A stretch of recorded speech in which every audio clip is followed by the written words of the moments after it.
Welcome back to this episode of the Marketing Muscle Up Show. And today I want to introduce something that's quick and fast, actionable, tactical marketing strategies that you can use to grow your fitness business. And I've got Ev joining me today. How are you doing? I'm great. How are you? Amazing. Well, this episode is going to be short. Yep. And to keep it short, we're going to keep it tactical. Okay. So remember, when we do tactical things, team, we want to put context to everything that's tactical. So if you haven't yet watched any of our other episodes, please go and watch my other episodes so you can kind of get the strategy around why you need to be doing these items. And so these items hopefully will get you thinking about doing your marketing in a better, more efficient, effective way to grow your fitness studio. And today, I just want to pull out one of the mini tactical hacks that will help you to do that. So I thought, what a better way to start this than to talk about where it all begins and where I think one of the marketing hacks has never gone out of fashion, and that is email marketing. They say it's dead, but it's not. They do say it's dead, but it's definitely not. It just wasn't shiny when Facebook was bright. Yes, but it can still be it can be a hard slog, trying to get into people's inboxes and get people to open your emails, and open rates and click rates have definitely gone down, but I think there are some things that you can do to help you kind of get either into the inbox or get your emails opened, right? Totally. So as a starting point, hopefully you've got on some sort of CRM by now. Active Campaign. We personally recommend Zip Leads. Zip Leads is one of our partners. That's a great option too. Yep. You might be using a thing called MailChimp, the monkey as well. The monkey's pretty good. Yep. And so right now, hopefully you will have all the emails from anybody that you've worked with. It could be a promotion. It could be when you did run Facebook. It could be any old clients that decided not to work with anymore. So you want to, first of all, step one is compile emails in one section. And so the first step out of the 5, I think we're going to give 5 today, is we want to segment your databases.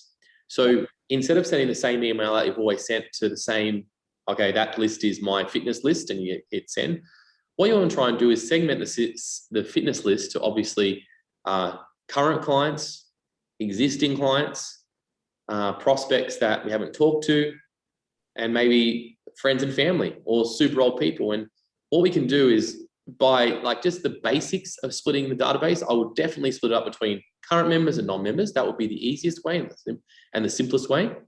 Yep. That's where I would sort of, and if you want to go more complex, you can. So that would be the first thing. Anything quickly to add on that one, Ev? I don't think so. I think keep it simple, but definitely, if you're not doing that, you are really the thing with email marketing is, if people get bored of your emails, they'll stop opening them. It's just psychological. So you have to be relevant every time you hit the inbox. So if a member is getting an offer for a non-member thing, that's irrelevant to them. So relevance is key. Yep. All right. So what you can do, guys, is spend your nights or spend your weekend one day and just doing it the hard way, just splitting it up. Okay, that's a good way to do it as well. Yeah. Okay, number 2, I want to talk about headlines. Now, the concept here is that most people spend 90% of their time on writing the email up, like getting the information together and putting in the email, and then getting the images and the fonts and all those kind of things. The concept I'd like to introduce you to is, I want you to spend 90% of your time on the headline and 10% on the copy. Now, maybe not 90% of the time, maybe 80% of the time at least, on the headline, and 20% on the copy. Reason being is because, as I mentioned before, you get very low open rates. And so the most important thing you can do is get people to initially open up your email. And so, yes, we want to fill our inbox, we want to have amazing content. However, the first problem we're going to fix is so your email actually gets opened. Ev, what are some fast ways that some options that they can have headlines that actually work. Yeah, I personally, every email that we send out, I write 10 headlines like straight away just to get in the flow. But I think anything that's like anything that's interesting or like catches someone's eye or that kind of thing. I think I wrote one that was like when life gives you lemons, and that was like a really high open rate. So I think sometimes you need to be really specific. Other times you can be a little bit more just like I suppose interesting, but something that's going to land in their inbox. I would, if I was you, go through your inbox, look at the ones that get your attention and work out why did that get my attention, and start to write headlines like that. I do that a lot. I always look at it about like if somebody was sending me an email, would I open it? And just go through any personal emails you get, or a friend or family would send you an email. I look at that headline and does it capture the attention as well? So I think that's a really good reminder about headlines. And also too, just on headlines, remember you can have the first few lines. Yes. So when you're looking in your box on your Gmail, you've got, I'm seeing 1, 2, about like 20 or 30, 10, maybe 20 words there that I see. So the first paragraph is key, and that's something you can adjust in your email system. Yeah, it's called the message preview, I think. Message preview, and be sure to change the message preview, because the last thing you want to do is keep the same message preview every single email. I've done that before. It doesn't look good. So always change the message preview. Okay, that's number 2. So the first one was speed database. Number 2 was the headlines, using the right headlines, emojis, trying to find some cool things. Number 3 is, I like this the best because this is the lazy man's way. Number 3, it's basically send the email out again for those who don't open it. This is literally the secret hack that most people don't do.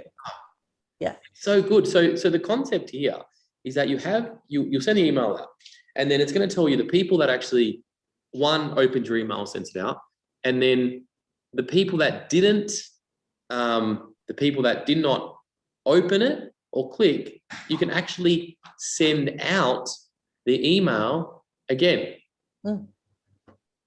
And just send it out. It's so simple. And then you'll have another percentage of people that will open it.